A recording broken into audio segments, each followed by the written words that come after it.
Hello friends, how are you all? I'm Valya and today I'm going to discuss previous year's questions of July 2018, education subject part 13.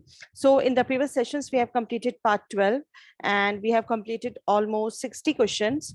And today I'm going to start from the question number 61.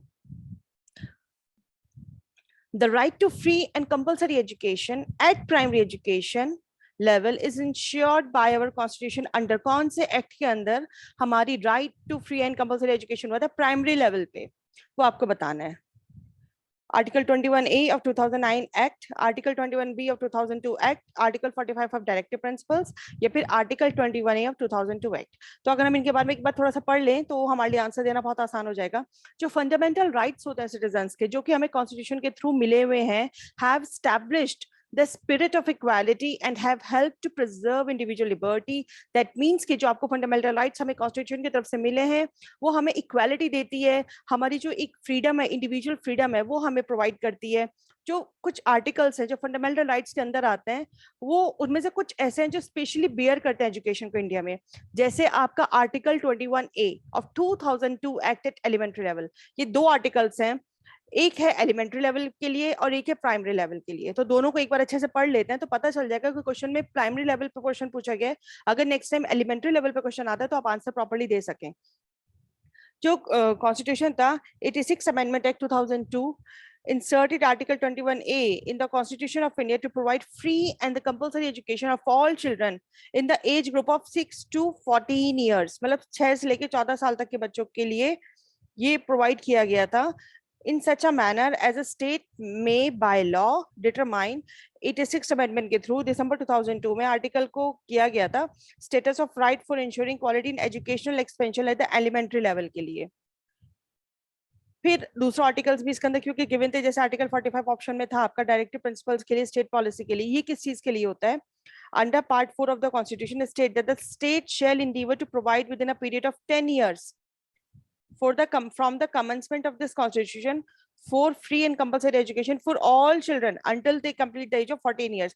ये 14 years तक की as के बच्चों के लिए है article 45. और article 15 कि आप किसी भी तरह से डिस्क्रिमिनेशन नहीं करेंगे किसी भी रिलीजन के ग्राउंड के बेसिस पे, कास्ट, फीमेल के बेसिस पे, प्लेस ऑफ बर्थ के बेसिस पे. It also ensures equality in educational opportunities in India. Insertion of article 21A. अब इंसर्शन ऑफ आर्टिकल 21A ये आया था हमारा प्राइमरी लेवल के लिए. फर्स्ट था हमारा एलिमेंट्री एजुकेशन के लिए, मेकिंग एलिमेंट्री एजुकेशन एक फंडामेंटल राइट सब बच्चों के लिए. किस बच्चों के लिए? जो 6 से 14 साल तक के बच्चे हैं. एंड आर्टिकल 45 अमेंडेड किया गया था so as to restrict its scope to pre-primary education up to 6 years of age. Article 45 किस लिए किया गया था? 10 साल तक की with in a period of 10 years from the commencement of this constitution 14 years तक के लिए किया गया था. तो जो हमारा right to free and compulsory education था प्राइमरी एजुकेशन लेवल पे is ensured by our constitution under article 21A of 2002 act. ये आर्टिकल 21A 2002 एक्ट के थ्रू हुआ था ये सब चीजें हमारी. तो इसलिए इसका आंसर हो जाएगा हमारा 4th. Which of the following set of factors pose hurdle means जो बैरियर बनता है, हर्डल बनता है किस चीज में? टारगेट्स के. कौन से टारगेट्स को अचीव करने में? Universalization of elementary education in India. कि हमारी इंडिया में जो एलिमेंट्री एजुकेशन है सब बच्चों के पास इजीली पहुंच जाए. ऐसे कौन कौन सी प्रॉब्लम्स है, कौन कौन से बैरियर्स है जो टारगेट्स को अचीव नहीं करने देते? मटीरियल्स जो इंश्योर करता है मिनिमम लेवल्स ऑफ लर्निंग. इन्होंने तो हर्डल पूछे हमसे. पावर्टी ऑफ पेरेंट्स, हाँ ये बात बिल्कुल सही है. जो लोग पेरेंट्स जिनके पास इतनी पॉसिबिलिटी नहीं होती कि बच्चों को अच्छी फीस दे सके, वो बच्चों को नहीं पढ़ाते. Slackness in implementing related provisions को इम्प्लीमेंट करने में प्रॉब्लम आती है, कमी होती है, बात बिल्कुल सही है. Availability of boundary walls and safe drinking water. अच्छा ये वाला जो पॉइंट है ना, ये आपका इंफ्रास्ट्रक्चर में आता है तो इसलिए ये पॉइंट नहीं होगा. Mindset of parents and teachers, this is very important. इसकी वजह से भी बच्चे एलिमेंट्री एजुकेशन अच्छी नहीं ले पाते कि हमारे पेरेंट्स को और हमारे टीचर्स का अक्सर माइंडसेट की प्रॉब्लम भी आती है. शॉर्टेज ऑफ टीचर्स, ये बात भी बिल्कुल सही है कि जो शॉर्टेज है टीचर्स की उसकी वजह से भी एलिमेंट्री एजुकेशन में यूनिवर्सलाइजेशन नहीं हो पाती, इसलिए हम अपने टारगेट्स को अचीव नहीं कर पाते. तो इसके अकॉर्डिंग हमारा आंसर बैठता है second, third, fifth and sixth. Second, third, fifth and sixth. ये वाला जो पॉइंट है आपका ये इंफ्रास्ट्रक्चर रिलेटेड हो जाता है. एलिमेंट्री एजुकेशन में इसको नहीं लेते. नेक्स्ट क्वेश्चन है हमारा, which of the following set of features represent the functions of community college of US की बात की जा रही है कि जो यूएस के कम्युनिटी कॉलेज हैं वो कौन कौन से फंक्शंस को रिप्रेजेंट करते हैं according to this options. Low fee structure, locally situated, international quality education, help the deprived sections and helping the urban poor। Urban poor क्या हो गया? नहीं, ये जो दरअसल कम्युनिटी कॉलेज होते हैं फंक्शंस, इनका रीजन ये होता है कि ये लोकली सिचुएटेड होते हैं, फी स्ट्रक्चर लो होता है ताकि जो पुअर और डिप्राइव्ड सेक्शंस होता है ना वो इजिली एजुकेशन ले सकें, इसलिए ये इंटरनेशनल क्वालिटी नहीं होती। ये रीजन होता है। इसको एक बार थोड़ा सा पढ़ लेते हैं। इन कम्युनिटी कॉलेजेस का जो एम होता है वो यही होता है कि वो प्रोवाइड कर सके डिप्राइव्ड और पुअर सेक्शन को एक क्वालिटी एजुकेशन। जो मिशन इन कम्युनिटी कॉलेज का वो क्या है, that to prepare students for the higher education and the education should be free up to junior college तक। बच्चों को अगर फ्री एजुकेशन मिल जाएगी तो उससे क्या होता है, बच्चों की स्किल्स जहां फिर बच्चों को प्रॉब्लम होगी फिर उस चीज के लिए वो लोग मेहनत करते हैं। तो एटलीस्ट इतनी एजुकेशन बच्चों को मिल जाती है जो पुअर और डिप्राइव्ड सेक्शन से बिलोंग करते हैं। तो इसलिए ये इंटरनेशनल क्वालिटी को मैच आउट नहीं करता। जो फंक्शंस है हमारे कम्युनिटी कॉलेज के, आप चाहें तो यहाँ से अच्छे से पढ़ सकते हैं। इसमें जो 3 मिशंस होते हैं कम्युनिटी कॉलेजेस के वो यही होते हैं। One is to help students transfer to junior college तक। जब बच्चा पढ़ लेता है तो आगे उसे अच्छे कॉलेज में जा सकता है, वो इजिली अपने करियर एजुकेशन पर अच्छे से फोकस कर सकता है। दूसरा, जो फाउंडेशन स्किल्स उसकी वीक है, जिसमें उसको ज्यादा जरूरत है, जैसे मैथ्स है, इंग्लिश है, उसे वो अच्छे से बिल्डअप कर सकता है। तो इसके अकॉर्डिंग हमारा आंसर हो जाएगा third, because low fee structure, locally situated and helping the deprived sections. Next question which is very important, इनमें से कौन सा सिस्टम है जो प्रैक्टिस करता है सेंट्रलाइजेशन इन एजुकेशनल एडमिनिस्ट्रेशन में, जिसके अंदर सेंट्रलाइजेशन होगी। First of all you have to know what is educational administration, decentralization क्या होती है और सेंट्रलाइजेशन क्या होती है। फिर आपको बताना है कि कौन सा इनमें सबसे ज्यादा प्रैक्टिस करता है। तो एजुकेशन एडमिनिस्ट्रेशन एग्जैक्टली होता क्या है? जो एजुकेशन एडमिनिस्ट्रेशन है वो जनरली एक प्रोफेशनल फॉर्म होती है। जैसे आपके स्कूल में सुपरवाइजर्स होते हैं जो प्रोग्राम्स को बनाते हैं, जो लेसन प्लान्स बनाते हैं, टीचर्स होते हैं, प्रिंसिपल्स होते हैं, डीन्स होते हैं, एचओडी होते हैं, ठीक है, जो भी आपके एकेडमिक ऑफिसर्स होते हैं, इन सबको मिलकर जो आपके स्कूल के फंक्शंस को एडमिनिस्टर करते हैं, these are called educational administration. And the centralized education administration क्या होता है और डिसेंट्रलाइज्ड क्या होता है? सेंट्रलाइज का मतलब क्या होता है, जहां पर सिर्फ एक इंडिविजुअल के पास पावर होती है डिसीजन लेने की, कंपनी को चलाने के लिए, स्कूल को चलाने के लिए जो भी डिसीजन लेने हैं वो एक बंदा लेगा। In centralized education, all educational decisions and policies are all around uniform. लेकिन डिसेंट्रलाइज एजुकेशन में क्या होता है, यहाँ पे टीम इन्वायरमेंट पे, डिफरेंट डिफरेंट लेवल्स पे टीम इन्वायरमेंट पे फोकस किया जाता है और सबके पास कुछ ना कुछ एक ऑटोनॉमी होती है डिसीजन लेने की, ताकि वो डिसीजन ले सके। अब बात आती है प्राइमरी एजुकेशन की यूएसए में, क्योंकि ऑप्शंस में सब चीज आपको गिवन थी तो थोड़ा बहुत आपको पता होना चाहिए। जो प्राइमरी एजुकेशन होती है यूएस वगैरह में उसे हम एलिमेंट्री एजुकेशन बोलते हैं। प्राइमरी एजुकेशन को या एलिमेंट्री एजुकेशन बोला जाता है। ये ज्यादातर 7 से लेकर 9 ईयर्स तक की एज में कंप्लीट हो जाती है। उसके बाद क्या होता है, जो प्री स्कूल प्रोग्राम्स होते हैं वो फॉर्मल नहीं होते, बहुत ज्यादा बच्चों के ऊपर बहुत ज्यादा बर्डन नहीं होता। जो फर्स्ट ईयर होता है इनके प्राइमरी एजुकेशन का वो जनरली कब से स्टार्ट करते हैं, किंडरगार्टन इनका हमारे यहाँ तो 3 साल की एज में डाल देते हैं, बट यूएस वगैरह में 5 to 6 ईयर्स की एज में डालते हैं।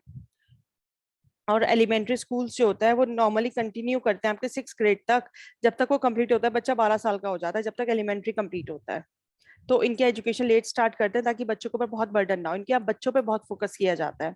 अब आयरलैंड की बात अगर हम करते हैं हायर एजुकेशन की, तो आयरलैंड में क्या होता है, स्टेट फंडेड होती है जनरली, ऑटोनॉमसली चलती हैं ये यूनिवर्सिटीज जो होती है इनकी।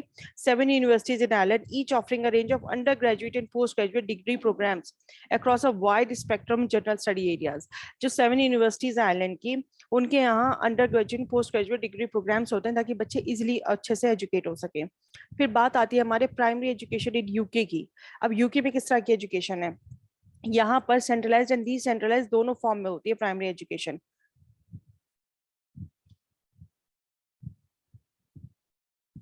आप पढ़ना चाहें तो आप खुद से पढ़ सकते हैं, जो इंपॉर्टेंट पार्ट था वो मैंने बता दिया है। अब जो इंपॉर्टेंट पार्ट आता है हमारा नवोदय विद्यालय, जिसको हम जवाहर नवोदय विद्यालय बोलते हैं। ये सेंट्रलाइज्ड एजुकेशन एडमिनिस्ट्रेशन होता है इनके अंदर। ये जनरली रूरल एरियाज में खुलते हैं और अच्छे स्टूडेंट्स के लिए होते हैं। यहाँ पे काफी अच्छा एंट्रेंस होता है, मेरिट पे सिलेक्शन होता है। दूसरी बात क्या होती है कि ये रूरल एरियाज के बच्चों के लिए होते हैं।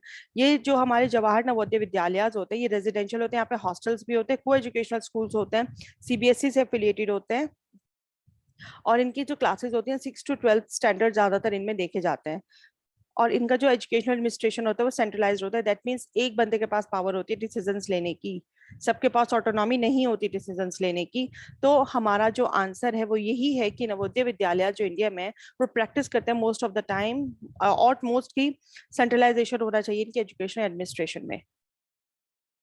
तो इस क्वेश्चन के अकॉर्डिंग हमारा आंसर बैठता है नवोदय विद्यालय। अब आता है हमारा लास्ट क्वेश्चन हमारी क्लास का, which of the following combinations of learning resources gives a comprehensive concept of distance education? So first of all you have to know what is the distance education. Distance education जो आप distance के through ले रहे हैं, that means जिसके लिए आपको regular college नहीं जाना पड़ रहा है, आपको study material घर पे provide हो जाता है, सब चीज़ आपको ऑनलाइन भी मिल जाती है। अब तो ऑनलाइन का जमाना आ चुका है, तो आपको क्लासेस मिल जाती हैं, ऑनलाइन आप क्लासेस ले सकते हैं, क्योंकि कोविड टाइम पे तो कोई नहीं गया, तो ऑनलाइन क्लासेस हो रही थी इसमें, और आपको स्टडी मटेरियल आपके पास होता है कि आप घर पे आराम से पढ़ सकते हो। क्लासेस आपके लिए मैंडेटरी नहीं होती कि आपको रेगुलर स्कूल जाना है। ये सब चीज़ हमें डिस्टेंस एजुकेशन में मिलती है। तो हम एक बार देख लेते हैं थोड़ा सा कि क्या क्या अपॉर्चुनिटी, बहुत ज़्यादा एक्सपेंसिव भी नहीं होती, कि सब बच्चे आराम से अपॉर्चुनिटीज ले सकते हैं डिस्टेंस एजुकेशन में। डिस्टेंस लर्निंग एडवांसमेंट होता है टेक्नोलॉजी का, कि आप ई लर्निंग ऑनलाइन कर सकते हैं। बहुत सारे बच्चे जो नहीं आ सकते रेगुलर कॉलेज, वो डिस्टेंस मोड से आराम से अपनी क्वालिफिकेशन को पूरा कर सकते हैं। जो बच्चे वर्किंग होते हैं वो लोग बहुत इजीली, कि आप जॉब करने के साथ साथ आप आराम से पढ़ सकते हैं, अपनी क्वालिफिकेशंस को बढ़ा सकते हैं। जैसे कई बार किसी का बीएससी के बाद, बीकॉम के बाद गवर्नमेंट जॉब लग जाती है, क्वालिफाई कर लिया आपने एग्जाम, लेकिन आप अपनी क्वालिफिकेशंस कंप्लीट कर सकते हैं थ्रू डिस्टेंस मोड। यहाँ पे teacher face to face interaction तो नहीं होता, लेकिन अक्सर बहुत सारे कॉलेजेस में ऐसा होता है सैटरडे संडे क्लासेस चलती हैं, तो वहां आप जाके अपनी प्रॉब्लम से डिस्कस कर सकते हैं और क्लासेस भी ले सकते हैं। और इस लर्निंग रिसोर्सेज का जो कॉन्सेप्ट होता है इसमें, डिस्टेंस एजुकेशन में आप मोबाइल लर्निंग कर सकते हैं, मास मीडिया है, आईसीटी के थ्रू आप हेल्प ले सकते हैं, स्टडी मटेरियल आपको मिलता है।